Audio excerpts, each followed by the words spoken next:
North America, South America, Europe, Australia, Antarctica.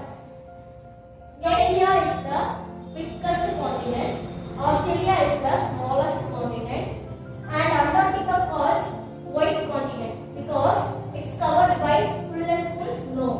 So it is called white continent. Now I explain it Tamil. நம்ம வேர்ல்ட்ல டோட்டலா 7 continents and 5 oceans இருக்கு. அத பத்தி தான் நம்ம பார்க்க போறோம். ஸ்பெசிஃபிக்கா பார்க்கணும்னா நம்ம கண்டங்கள் பத்தி தான் பார்க்க போறோம். கண்டங்கள் பேர்களை பத்தி முதல்ல பார்ப்போம்.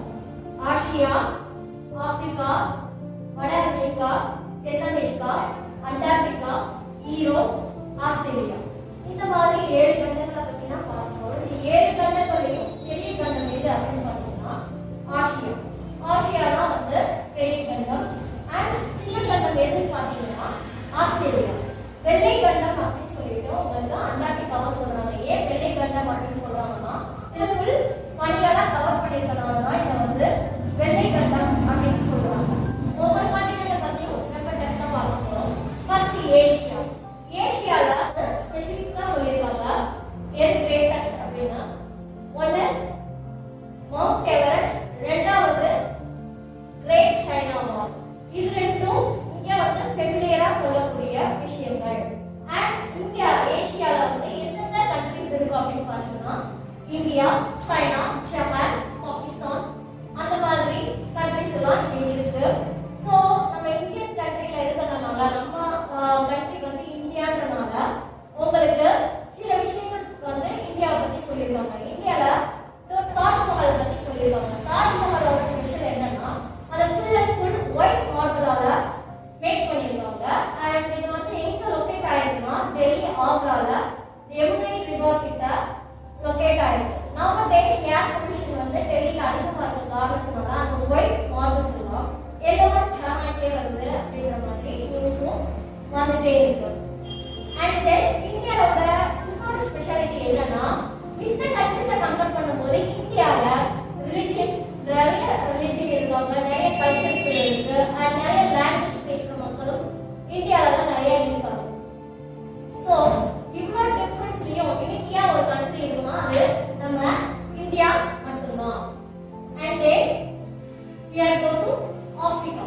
ஆப்பிரிக்கால அதே மாதிரி உங்களுக்கு ஸ்பெசிஃபிக்கா ஒரு ஸ்பெஷல் ஃபேமஸ் ஐட்டம் எது அப்படின்னு சொல்லணும்னு பார்த்தோம்னா நைல் அண்ட் சஹாரா. நைல்ன்றது ரிவர் அண்ட் சஹாரா அப்படின்றது டெசர்ட்.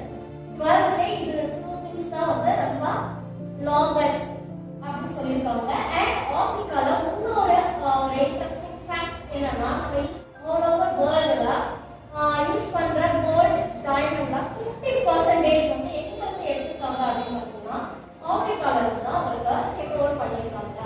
இதுதான் எக்ஸ்ட்ரா டேட்டா எடுத்துருக்காங்க ஆப்பிரிக்கால. அண்ட் கண்ட்ரிஸ் நேம் என்னன்னு பார்த்தோம்னா Egypt, Sudan.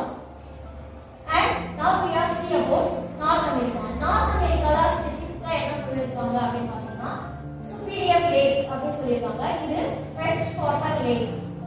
ஃப்ரெஷ் வாட்டர் லேக்னா நம்ம குடி தண்ணி, அதாவது நல்ல தண்ணியோட லேக் இங்க தான் இருக்கு. அது பேரு சுப்பீரியர். அண்ட் மிசிசிப்பி தான் வந்து வேர்ல்ட்ல 4th லாங்கஸ்ட் ரிவர் வந்து மிசிசிப்பி. வேர்ல்ட் வேர்ல்ட்லயே 4th லாங்கஸ்ட் ரிவர் வந்து மிசிசிப்பி அப்படின்ற டீடைலும் எக்ஸாக்ட்டா சொல்லிருக்காங்க. அண்ட் இங்க இருக்க கண்ட்ரிஸ் நேம் அப்படின்னு பார்த்தோம்னா அமெரிக்கா இங்க தான் இருக்கு.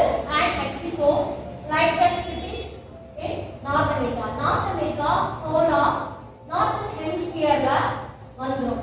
அது சவுத்தன் ஹெமிஸ்பியர்ல வராது. ஃபுல் அண்ட் ஃபுல் அதோட ஏரியா எல்லாமே நார்த்தன் ஹெமிஸ்பியர்ல இருக்கும். And now we are see about South America. 4th largest continent is South America. South Americaல எது ஸ்பெசிஃபிக்கா சொல்லணும் அப்படின்னு பார்த்தீங்கன்னா அமேசான் ரிவர் அண்ட் ஆடஸ் மவுண்டன் அப்படின்னு சொல்லியிருக்காங்க. அமேசான் ரிவர் வந்து உங்களுக்கு லாங்கஸ்ட் ரிவர் மட்டும் கிடையாது, அது லார்ஜஸ்ட் ரிவரும் கூட. அண்ட் ஆடஸ்ன்றது ஒரு மவுண்டன், அதுவும் அங்க லொகேட் ஆயிருக்கு. இந்த 2 டீடைல் பிளஸ் அடிஷனல் டீடைல் வந்து என்ன செய்வோம் நம்ம டே டு லைஃப் நம்ம coffee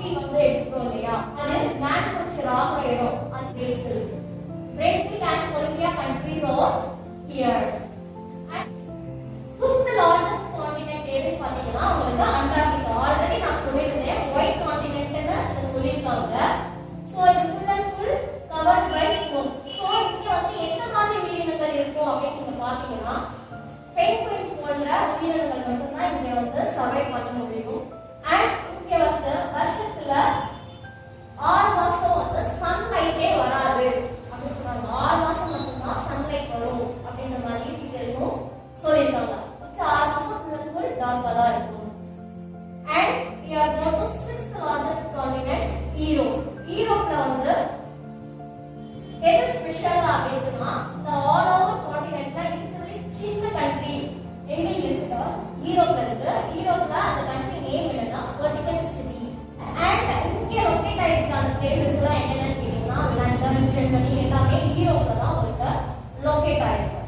and then we can go to finally Australia. Australia is the small continent. All over continent இருக்கிறது சின்ன கான்டினென்ட் எதுனா ஆஸ்திரேலியா அப்படின்றத சொல்லிருக்காங்க. ஆஸ்திரேலியாவோட ஸ்பெஷாலிட்டி ரெண்டு இருக்கு. அதுல ஃபர்ஸ்ட் என்ன சொல்லிருக்காங்கன்னா கிரேட் பேரியர் ரீஃப் அப்படின்னா வேற ஒண்ணும் கிடையாது. நம்ம சொல்றோம் இல்லையா பவளப்பாறைகள் அப்படின்னு.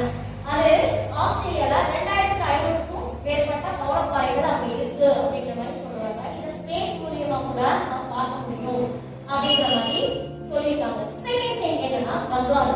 அதிக அளவுல கங்காரு இங்கதான் இருக்கு. அண்ட் ஆஸ்திரேலியாவோட நேஷனல் அனிமலும் கங்காரு தான். இந்த 7 கான்டினென்ட்ஸ் பத்தி நம்ம பார்த்துட்டோம். அதுல இருக்க சின்ன சின்ன டீடைல்ஸ் உங்களுக்கு புக்ல கொடுத்த டீடைல்ஸும் பார்த்துட்டோம். அண்ட் கான்டினென்ட்டை பத்தி தெரியாத விஷயம் இன்னொன்று இருக்கு. கான்டினென்ட்டை வந்து 2 டைப்ஸா பிரிக்கிறோம். கனெக்டட் கான்டினென்ட், டிஸ்கனெக்டட் கான்டினென்ட் அப்படின்ற மாதிரி சொல்லியிருக்காங்க. அதெல்லாம் கனெக்டட் டிஸ்கனெக்டட் அப்படின்னு பார்த்தீங்கன்னா ஏசியா அண்ட் யூரோப் பார்க்கும்போது ரெண்டுமே பக்கத்துல பக்கத்துல இருக்கும். கனெக்ட் ஆயிருக்கு. அது ரெண்டு பேர்ல எந்த ஒரு வாட்டர் கேப்பும் இருக்காது. சோ இது கனெக்டட் கான்டினென்ட்க்கு example Europe and Asia. We are see about disconnected continent. Disconnected continent க்கு பெர்ஃபெக்ட் எக்ஸாம்பிள் என்னன்னு பாத்தீங்கன்னா சவுத் அமெரிக்கா அண்ட் ஆப்பிரிக்கா. ரெண்டு கான்டினென்ட்க்கு நடுவுல ஒரு ஓஷனே இருக்கும். சரிங்களா? இதுதான் டிஸ்கனெக்டட். ரெண்டுக்கும் தொடர்பே இருக்காது. அதனால இது டிஸ்கனெக்டட் கான்டினென்ட்க்கு எக்ஸாம்பிள். நீங்க உங்க வீட்ல இந்த மாதிரி வேர்ல்ட் மேப் எடுத்து எதெல்லாம் கனெக்டட் கான்டினென்ட்ஸ் எதெல்லாம் டிஸ்கனெக்டட் கான்டினென்ட்ஸ் அப்படின்றத கண்டுபிடிச்சு எழுத ட்ரை பண்ணுங்க. See you again next class.